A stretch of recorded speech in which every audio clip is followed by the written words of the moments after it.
ایک میں نے جو بھی ایتھیسٹ ہو جائے نا، دیکھو جو ایتھیسٹ ہوتے ہیں نا ان کی بہت ساری وجوہات ہوتی ہیں، جو خدا کے منکر ہوتے ہیں. ایک وجہ تو کوئی ٹینشن ہوتی ہے، وہ وجہ دلیل نہیں ہوتی. ان کے لیے دنیا میں مشکلات اور غم بہت آ رہے ہوتے ہیں، وہ دعائیں قبول نہیں ہو رہی ہوتی، تو کہتے ہیں خدا ہوتا تو میری مشکلات حل کرتا. وہ اس بیس پہ خدا کا انکار. ایسے بھی بہت سے لوگ ہیں دنیا میں. ایک جرمن سے خاتون آئی، ملحد تھی، ایتھیسٹ تھی، ہمارے دوست میں لانے کے لیے لے کر آئے. کمال کی بات ہے اس کو دوپٹہ پہنا دیا انگریز عورت کو. مفتی صاحب سے ملنے جا رہی دوپٹہ پہنو، بڑی تمیز سے نا دوپٹے پہن کے. انگریز عورتیں دوپٹے میں عجیب سی لگ رہا تو مذاق کر رہی ہیں ہمارے ساتھ، کیونکہ ان کے دوپٹے 100 سال پہلے اتر چکے ہیں.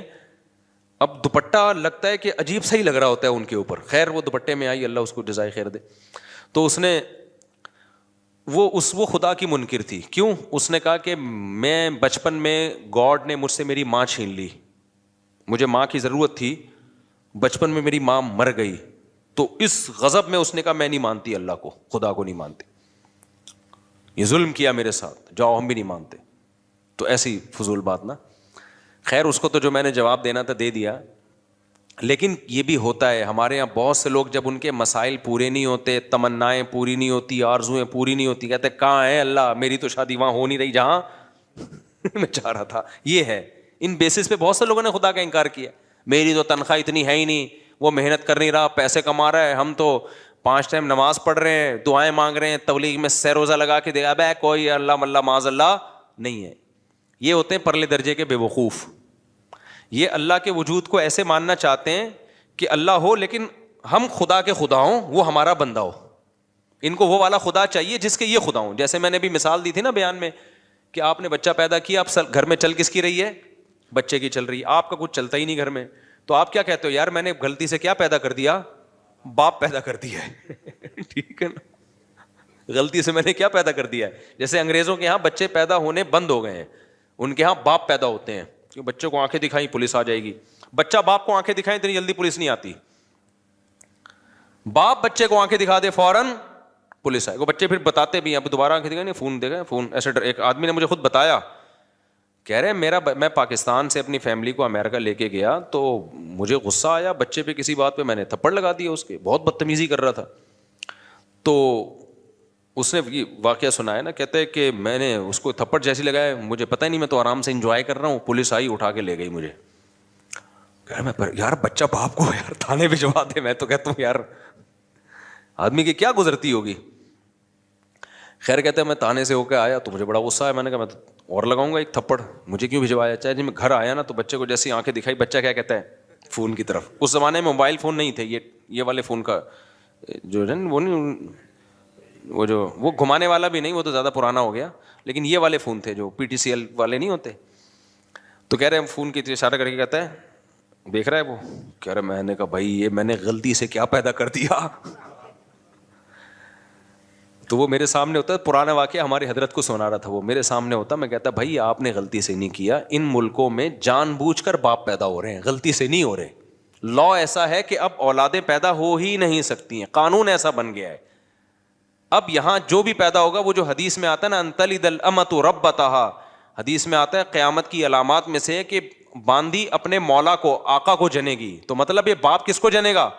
اپنے باپ کو جنے گا، بیٹے کو تھوڑی جنے گا. میں نے کہا یہ تو حدیث ہے، تو قرب قیامت کی علامت ہے. تو ابا جنے ہیں. میرے پاس ہوتا تو میں سمجھاتا. کہتے پھر میں نے سوچا کہ یار یہ تو بڑا مسئلہ ہو گیا نا، یہ تو بڑا مسئلہ ہو گیا. اب یہ تو میرے ہی باپ بن کے زندگی گزاریں گے. تو کہتے ہیں میں نے پھر بہانے سے یہ کیا، میں نے کہا کہ تمہیں پاکستان لے کے جا رہا ہوں.